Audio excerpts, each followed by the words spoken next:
I'm here at Marine Bank in Champaign in the 1000 block of Neal Street, where a bank robbery was reported today just after 10 o'clock. As you can see, police have the whole lot blocked off. The investigation is still pending. They've made no arrests thus far. I'm in Urbana at Crystal Lake, where Christian Zamora's body was pulled last Friday. If you look behind me, you can see there's a few cuts in the ice where it looks like they were looking for the body. Sean Morris and his two friends were walking by these tracks. He thought he could beat the oncoming train. It was a decision that would cost him his life. I'm at the intersection of Washington and 4th in Champaign. Earlier today, police got reports of shots fired about a block north of here at Hill and 4th. That was around 4 p.m. The witnesses say they saw someone run into that greenhouse behind me here. It's now 9 o'clock and Washington is blocked off between 4th and 5th Streets. No arrests have been made in connection to the shots fired. In Champaign, I'm Luke Ray, US 7 News. Well, guys, change is a thing of the past. For parking meters in Champaign, that is. The City Council voted in favor of a service that will allow you to pay parking meters directly from your phone. While there's 6 other polar plunges going on across the state today, it just seems like the thing to do.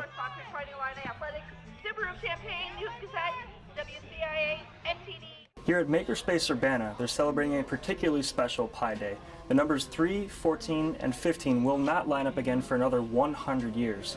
They're celebrating with face painting, raffles, and of course, Pi itself. While the president's orders on immigration have led to controversy, many families can breathe a sigh of relief. One University of Illinois student is married to an undocumented immigrant. Together they are raising their 2-year-old daughter. She prefers not to be identified in order to avoid any possible harm to her family. He's just such an important part of our family. My daughter just adores him. He's just such a grounding, peaceful presence in our home, and I just can't imagine being a parent without him.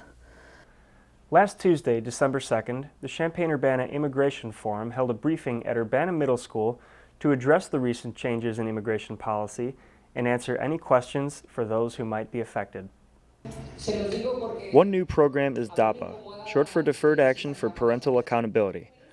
This will protect parents of U.S. citizens and lawful permanent residents from deportation and provide work permits for 3 years. An estimated 4.4 million people will be eligible to apply starting on May 20th, 2015. Maybe this is a remedy for them to stay here in the country until they can legalize their status. And so we won't have to separate families. So it's something good to at least have people come out to announce they're here. Certainly many families are relieved, but it is temporary and it doesn't solve every related problem. So it on one hand, it brings us a great sense of peace knowing that our family unit won't be torn apart.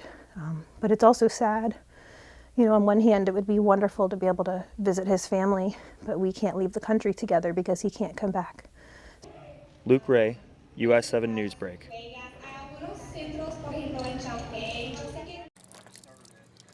Sometimes the smallest thing can make the biggest difference. This is one of the most important lessons a student can take from the Fire Factor Academy. I'm an RA at Illini Tower, so we're getting informed. For a lot of kids, this is their first time away from home, things like that. So we just want to re-educate as much as we can to, have as safe as an environment as we can. Around 85 U of I students showed up to the Illinois Fire Service Institute for the 19th Fire Factor. It was a morning full of fire safety demonstrations and exercises. Before the exercises began, students were shown how a fire in a dorm room without a sprinkler system would unfold. Something as simple as checking for a sprinkler or a smoke detector can save lives.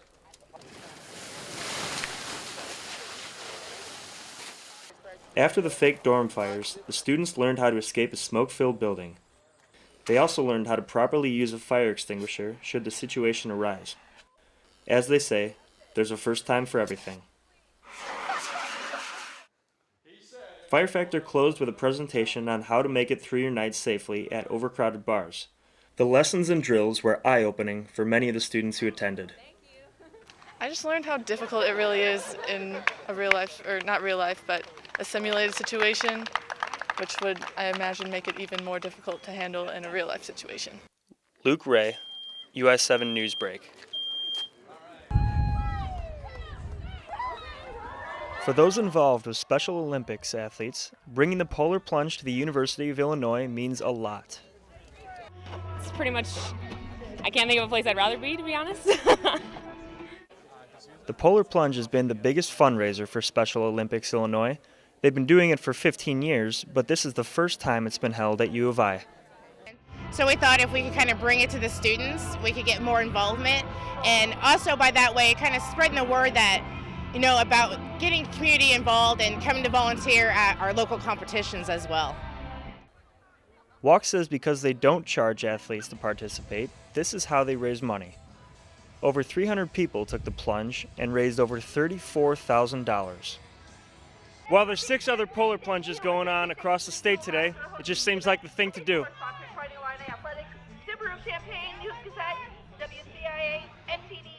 Walk says there's nearly 600 Special Olympics athletes in the Champaign-Urbana area and that it's not just about sports for them.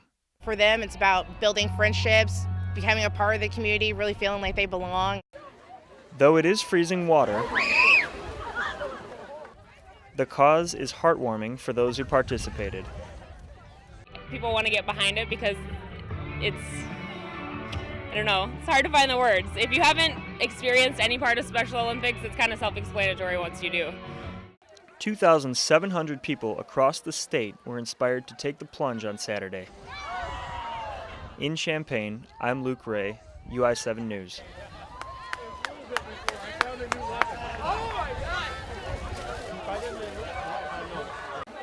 Students on the U of I campus and police in Champaign-Urbana are preparing for the 20th annual unofficial St. Patrick's Day this Friday.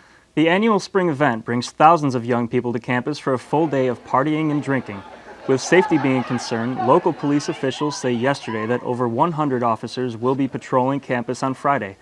Enforcement wants students to know that as long as individuals are not endangering others, they have nothing to worry about. As police agencies to ruin anybody's good time. If you're having a good time and you're doing so where your behavior doesn't affect the safety of yourself or others, then I doubt that you'll have any contact with the police.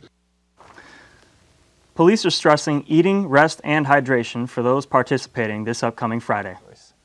Now, there will be people, walking all around campus to get to parties, wherever they're going. What do you say to people waiting in lines at bars? Yeah, huddle up. I guess that's the best thing to do. Well, Molly, I hope the cold weather isn't going to stay around much longer. I have personally slipped almost 3 times this morning on my way out of the house. Well, it should be warming up this weekend. We'll take a look at the weather forecast up next. Voting starts tomorrow for U of I students. Up next, we'll take a look at those student elections. And there are few girls in math and science, but a group is trying to change that. See how still ahead.